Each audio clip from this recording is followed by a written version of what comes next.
Hi everyone, myself Bhavna, welcome to Sunny coaching classes. आज हम मिल रहे हैं न्यू स्टूडेंट के साथ। इन्होंने PPMET Punjab paramedical entrance test बहुत ही अच्छे परसेंटाइल के साथ क्वालिफाई किया है। तो जानेंगे इनकी स्ट्रेटजी। सो स्टार्ट करते हैं वीडियो, लेट्स स्टार्ट।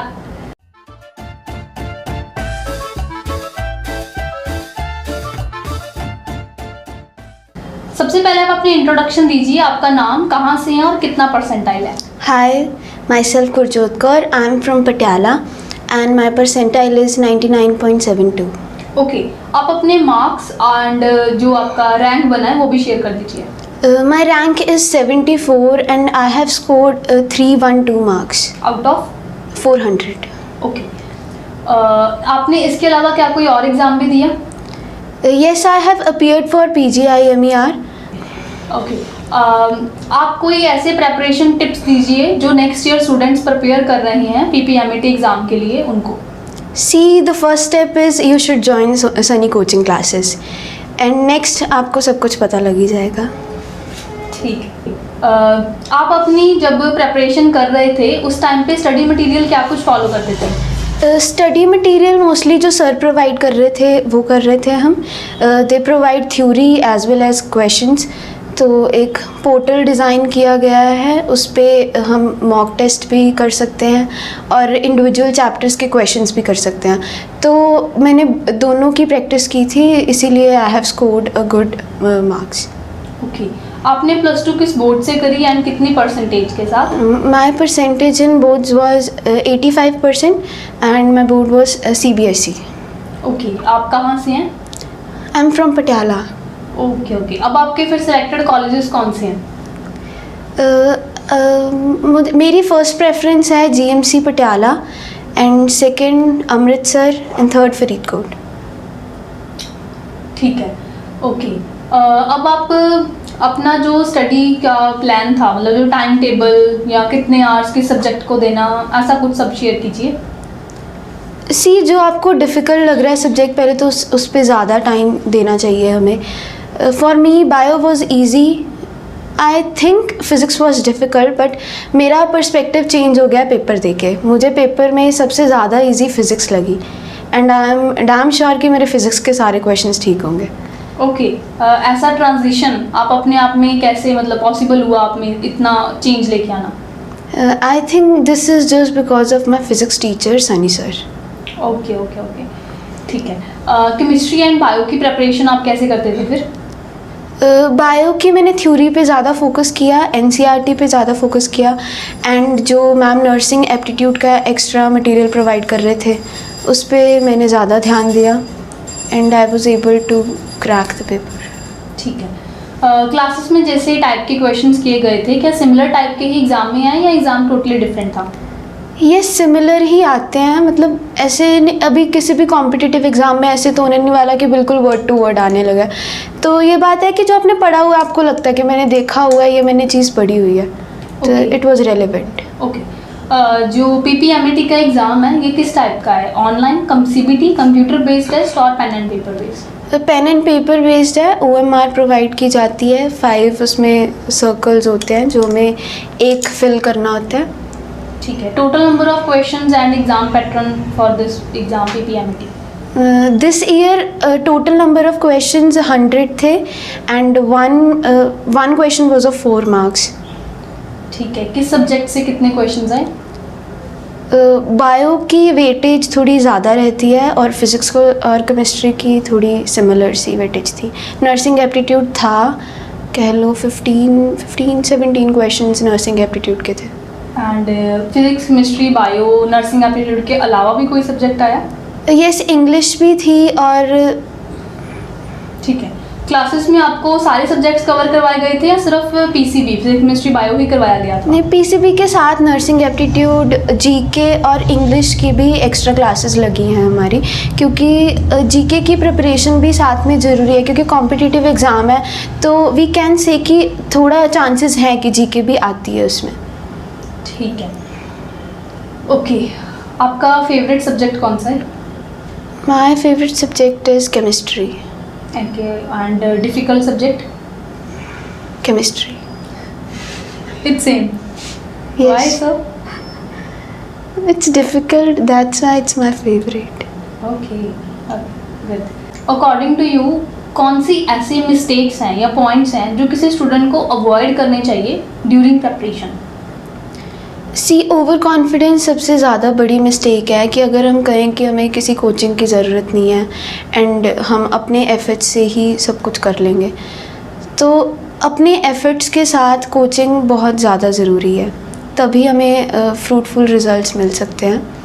ठीक। एंड ओके जी, आपका जो फ्यूचर प्लान्स हैं अब क्या हैं? फ्यूचर प्लान मेरा ये है कि if I have pursued for BSc nursing, तो मैं पहले कोशिश करूँगी कि मुझे इधर ही मैं सेटल हूँ in India, but then I will choose for foreign. Okay ठीक है। PPMET का एग्ज़ाम दिस ईयर पोस्टपोन भी काफ़ी हुआ, 15 to 20 डेज लगभग पोस्टपोन हो गया था। तो क्या आपकी क्लासेस लास्ट जो मिड अगस्त में एग्ज़ाम हुआ तब तक चली या पहले चली, आपको सिलेबस करवा के फिर फ्री कर दिया गया था? जब तक एग्ज़ाम नहीं हुआ तब तक हमारी क्लासेस रेगुलर चल रही थी। आई थिंक सो एक दिन पहले भी हमारी क्लास थी, मतलब मॉक पेपर की क्लास थी। ठीक है। एक दिन में मतलब डेली बेसिस पे अगर बात करें तो कितने आवर्स की क्लास होती थी यहाँ पे? 5 to 6 आवर्स तो हमेशा शेड्यूल होता ही था हमारा, उससे ज़्यादा एक्स्ट्रा क्लास लेके कई बार 7, 8, 9 वी कांट से एनीथिंग। ठीक है। आपने ऑनलाइन ज्वाइन किया था या ऑफलाइन? मैंने ऑनलाइन कोर्स ज्वाइन किया था। ओके। ऑनलाइन क्लासेस में आपको कोई डिफ़िकल्टी आई हो ऑनेस्टली, कोई भी समझने में, टेक्नोलॉजी में या ऑनलाइन प्लेटफॉर्म में या एनीथिंग? मुझे पहले लगता था कि ऑनलाइन पढ़ना थोड़ा मुश्किल है, क्योंकि थोड़ा सा हो जाता है कि डाइवर्ट हो जाता है बंदा या कुछ भी, बट अभी सनी सर के पास लगा के मुझे ठीक लगी online classes. And I think so अगर आपने कुछ करना है तो थोड़ा सा तो एडजस्ट करना ही पड़ता है। तो मेरी वैसे भी मेरे स्पेक्स लगी हुई है, but I have adjusted okay and it was a good experience. Okay. कई स्टूडेंट्स कहते हैं कि जी ऑनलाइन जब हम लगाते हैं तो नोटिफिकेशंस आ गई या सोशल मीडिया ऐप से डिस्ट्रैक्शन हो गई, तो आप उन डिस्ट्रैक्शन से कैसे बचते थे? इट इज़ सो सिंपल, अपनी नोटिफिकेशंस बंद रखो और क्या। ठीक है। ओके। आपके अकॉर्डिंग स्टूडेंट को थ्योरी पे ज़्यादा टाइम देना चाहिए या क्वेश्चन पे? बोथ हैव इक्वल इम्पोर्टेंस, तो थ्योरी भी करनी ज़रूरी है और क्वेश्चंस भी करने ज़रूरी है। आपका एक्सपेक्टेड रैंक या मार्क्स क्या थे PPMET एग्ज़ाम में? मेरा एक्सपेक्टेड रैंक था अबव 60, बट बहुत और हमारे पास आ जाती हैं चीज़ें जैसे एज डिफरेंस, तो उसके कारण हमारा थोड़ा रैंक पीछे चला गया, but I am satisfied. Okay. अब आप अपनी इस अचीवमेंट का क्रेडिट किसे देना चाहेंगे? द फर्स्ट जो मैं क्रेडिट देना चाहूँगी, that are my parents. They are very supportive, cooperative. वो मुझे कभी नहीं कहते कि तू फ्री है, उन्हें पता है कि पढ़ रही है तो वो she is doing something. And second credit है Sunny coaching classes, Sunny sir and Bhavna ma'am. They both are tremendous and बहुत अच्छी कोचिंग है इनकी। और third of course I will thank myself. Yes. Okay ठीक है जी।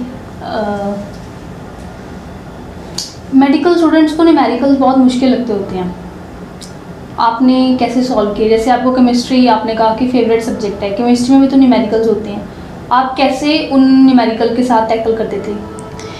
न्यूमेरिकल्स लगते हैं मेडिकल स्टूडेंट्स को मुश्किल, ये तो बात सही है, बट हर चीज़ की करने की आप कुछ ना कुछ तरीका होता है। जैसे सर ने हमें बताया कि कुछ ट्रिक्स बता दी या कुछ है ना ऐसे टिप्स दे दिए कि कैसे, मोस्टली बच्चों को जैसे प्रॉब्लम आती है लॉग सॉल्व करने में, तो जो मेरी फेवरेट ट्रिक थी वो सर की लॉग की थी कि लॉग सर इतनी आसानी से सॉल्व करवा देते थे। तो वो छोटी छोटी बातें हैं जिनसे हमारा बहुत बड़ा जो काम है ना वो ईजी हो जाता है। That's the thing. Okay. And same he trick से आपने फिजिक्स के न्यूमेरिकल्स भी कर लिए? यस। ठीक है। बट कुछ मेडिकल स्टूडेंट्स को ये भी होता है कि बायो मुश्किल लगती है क्योंकि उसमें नेम्स हैं या एग्जाम्पल्स हैं या साइकिल्स हैं, तो आप उनको कैसे याद करते थे? उसके भी हम मैम जो भावना मैम थे उसके भी हमें कुछ ना कुछ जितना है, जितना बनता है, जितना पॉसिबल है उतनी वो ट्रिक्स हमें बताते हैं, टिप्स बताते हैं कि कैसे आप इसको लर्न कर सकते हैं।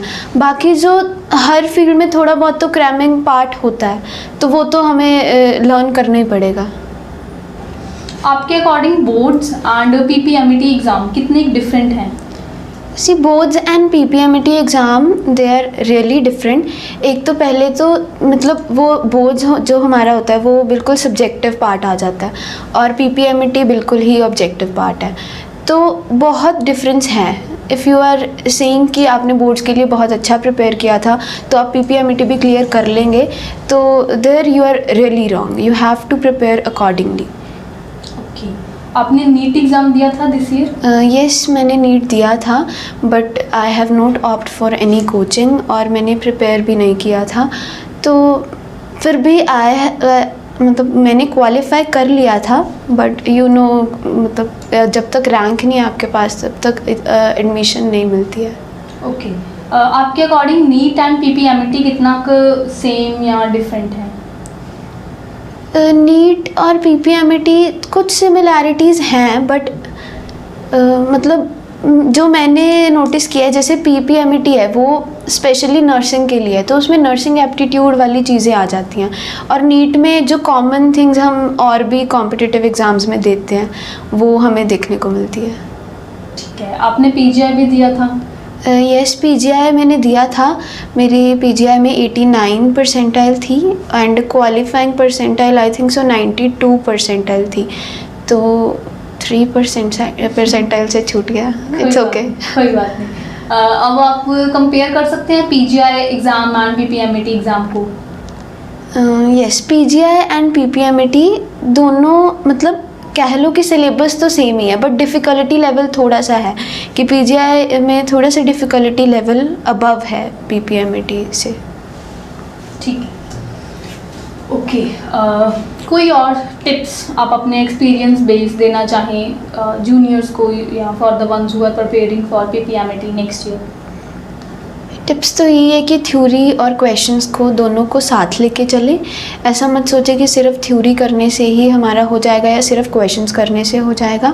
PYQs आप सॉल्व करके देखें, अटेम्प्ट करें, आपको ज़्यादा पता लगेगा कि पेपर कैसा रहता है और कैसा नहीं। और अगर कोई भी नहीं, बस ओके। PPMET की जब आप प्रेपरेशन कर रहे थे तो क्या आपको कुछ लिस्ट दी गई थी इंपॉर्टेंट चैप्टर्स की, या फिर पूरा ही सिलेबस कहा था कि बस 1 से शुरू हो जाओ और जितने भी नंबर ऑफ चैप्टर्स हैं वो सारे इक्वल हैं, सारे करो? नहीं, ऐसा तो नहीं होता क्योंकि हमारे पास टाइम बहुत कम था। मैंने लेट प्रिपरेशन शुरू की थी, तो इट इज़ नॉट पॉसिबल कि मैं 2 साल का सिलेबस ऐसे ही कर लूँगी। तो वही चीज़ है कि हमारे कोचिंग वालों ने हमें बताया कि हमें प्रेफरेंसेस किसको देनी चाहिए, कौन सा चैप्टर पहले करना चाहिए, कौन से टॉपिक्स पे ज़्यादा ध्यान देना चाहिए और कौन से टॉपिक्स को थोड़ा एंड में प्रिपेयर करना चाहिए। तो वो एक हमें लिस्ट प्रोवाइड की गई थी जिसमें प्रेफरेंस वाइज चैप्टर लिखे हुए थे कि किसको पहले प्रायोरिटी दो। आपको सनी कोचिंग क्लासेस के बारे में कहाँ से पता चला? मुझे उनके यूट्यूब प्लेटफॉर्म से पता लगा कि उनका एक चैनल है, वो कोचिंग प्रोवाइड करते हैं। जब आपने ज्वाइन किया आपकी ज़रूर कोई ना कोई एक्सपेक्टेशन होएगी, क्या वो सारी फुलफिल हो पाई? Yes, sure. My expectations are totally fulfilled and I am totally satisfied. जब आपने ज्वाइन किया तब स्टार्टिंग में एक थोड़ा नर्वसनेस कह लो या एक डर होता है कि ये ऑनलाइन प्लेटफॉर्म है, हम ऑनलाइन मतलब एडमिशन करवा दी, क्लासेस शुरू होगी, पता नहीं कब तक क्लासेस चलेंगी, पूरी क्लासेस हमारी लगेंगी भी या नहीं, या कहीं बीच में ना छोड़ दें या ना, या मतलब पता नहीं कैसा है, तो वो डर नहीं था? सी नर्वसनेस तो होती है, बट बात है if you have to do something you have to take a step, and I think so this was the most appropriate step I have taken for the exam. Okay. आपका Sunny coaching classes का overall experience कैसा रहा? Overall experience was really good. मुझे बहुत खुशी हुई कि मैंने ज्वाइन किया। कोई रिग्रेट तो नहीं? नहीं, रिग्रेट तो नहीं है। ठीक है। रिग्रेट तो तब होता जब ज्वाइन नहीं करती तो फिर अब भी रैंक नहीं आता, तो ज़्यादा रिग्रेट होता है। ठीक है। क्या आप अपने फैमिली फ्रेंड्स रिलेटिव्स को सनी कोचिंग क्लासेस रिकमेंड करेंगे? यस श्योर, मैं रिकमेंड करूँगी। इवन मैं तो कर भी चुकी हूँ 2-3 लोगों को रिकमेंड। ठीक है, थैंक यू सो मच। क्या हम आपकी वीडियो अपने सोशल मीडिया प्लेटफॉर्म पे शेयर कर सकते हैं? Yes sure. ओके। क्या ये वीडियो स्क्रिप्टेड थी? नहीं। ठीक है, ठीक है। Thank you so much for giving your time. हम यही प्रे करते हैं कि आप आगे भी अपने डिजायर्ड पोजीशन पे पहुंचें। God bless you and thank you so much. Thank you so much ma'am. Hi everyone,